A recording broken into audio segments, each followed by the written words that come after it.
Hi, I'm Prathyush and today I want to talk to you about Drishyam 2, directed by Abhishek Pathak, starring Ajay Devgn, Shriya Saran, Tabu and Akshay Khanna. First, a brief survey of the languages in which the 2013 zeitgeist-exploding, genre-defining, even genre-deforming Malayalam film Drishyam was remade. Drishya in Kannada, Drishyam in Telugu, Papanasham in Tamil, Drishyam in Hindi, Dharma Yuddhaya in Sinhala, and Sheep Without a Shepherd in Mandarin. There's even an Indonesian adaptation that was announced. If the success of the Drishyam story has taught us anything, it is that we prefer what feels right to what is right. The first film establishes a murder. The suitably stoic Ajay Devgn plays Vijay Salgaonkar, who runs a cable network service in Pondolim. He's the kind of man who, being an orphan, has defined his existence around the excessive affection he has for his built family, 2 daughters and a wife, Nandini, played by the doe-eyed Shriya Saran. We see the limits he's willing to go to, the horizons he's indifferent to tearing apart, coming to the rescue of his family after his eldest daughter cracks the skull of a man who is blackmailing her using videos of her showering. That boy is the son of Goa's IG, Meera Deshmukh, played by Tabu. Meera's son is a threatening pervert, but Meera's son was murdered. Meera seeks justice, but we are entirely on the side of Vijay. Because murder might be a fact, but justice requires more than facts. It also needs context. That the murderer deserves to be punished is law as understood. That we don't want the murderer to be punished is law as felt. It's in the distance between fact and feeling that Drishyam plots itself. It's destabilizing, for we have always considered the law to be this clean, common bedrock on which we build our individual beliefs. But what if this bedrock is, instead, a soapy ice rink? The first film ends on a note of hope, with Vijay having successfully protected his family from the law, burying the dead body, crucial evidence, under the police station, a place that will never be dug open. The second film, which takes us 7 years post that incident, introduces us to a man who accidentally saw Vijay burying that body on that fatal night. The trial then is revved back in motion. Vijay now owns a theatre and is even working on a screenplay that he wants to produce. In the Malayalam film, the theatre is named after the wife, Rani. In the Hindi film, the theatre is called, rather generically, Cinepas. Like the first film, Cinephilia is not a character trait as much as it is a serious plot point around which the suspense of the film hinges. That cinema teaches us to be smarter, offering us a cultural education. Now I have to be honest, this is an odd time to be a Hindi film critic. The merciless, almost worrying glut of South to North remakes has posed a difficult question. Should we, in anticipation of the remake, watch the original or not? If we do, we walk into the inviting darkness of a theatre informed, as we must be. And if we don't watch the original film, we cast ourselves in the role of the intended audience, a blank slate waiting to be scratched upon by the remake. And the thrill of seeing the film as its separate entity without resorting to the intuitive comparisons that we reach towards. In this trade-off between being an informed and an intended audience, so much of the joy of watching cinema and writing criticism is lost. Drishyam 2 produces that familiar drone. Having watched the Malayalam films starring the electric Mohanlal, the Hindi remake plays out with a throbbing, calculating voice in my head, passing my hands over the familiar knots of the story, trying to trace and see where one film ends and the other takes off, to see if that seam even exists. The Hindi film is a faithful adaptation, but if placed side by side, a spot the difference exercise between the Malayalam and Hindi films will reveal one thing: the distinct culture of filmmaking from which these films emerge. Malayalam cinema is so in love with its world building, it often takes the entire first half to construct that world. One conversation, one detail, one accent at a time. For example, you learn so much about a character from what is on the dresser table by the bed. A Bible, a torch, a tacky clock, Johnson & Johnson's oil.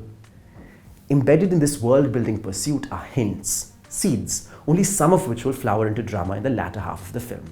The first half then is essentially a mix of details, some of which are narratively necessary, mixing effortlessly with the other unrelated but charming side lunges that build character even if they don't advance plot.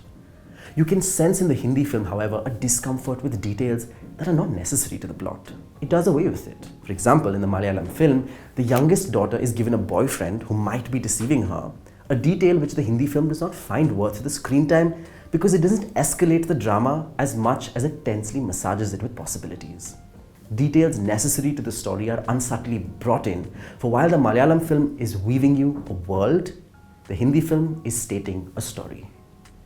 In the Malayalam Drishyam 2, there was a charming sidetrack involving the difficult, often tense relationship between the wife and the youngest daughter, who now goes to a convent school and mutters under her breath in English that the mother just can't fathom.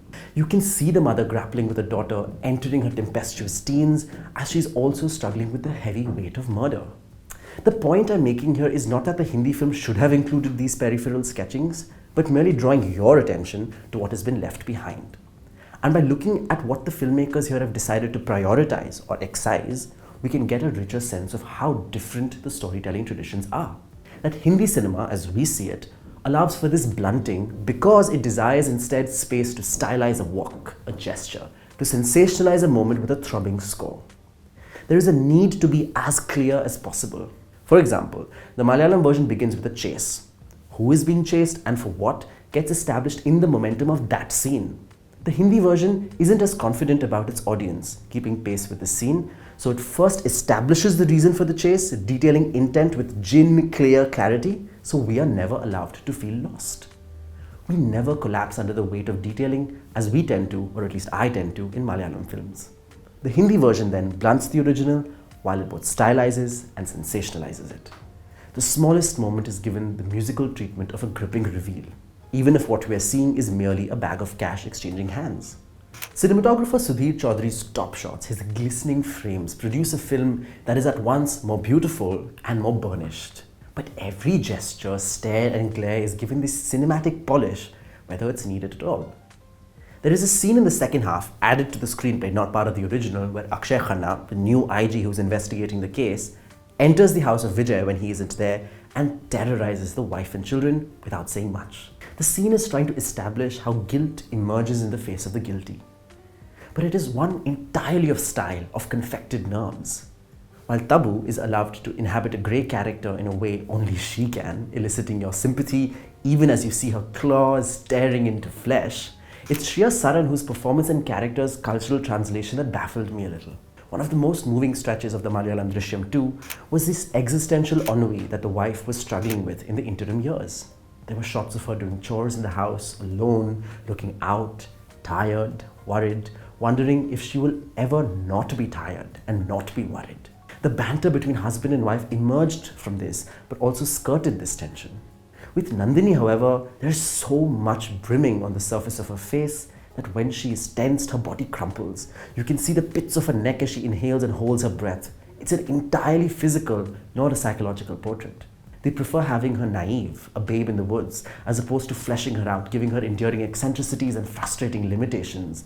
She's never allowed to be the mother of two daughters, the wife of a man, never given that grumbling, scolding, reassuring quality that made Rani from the Malayalam film such a memorable character.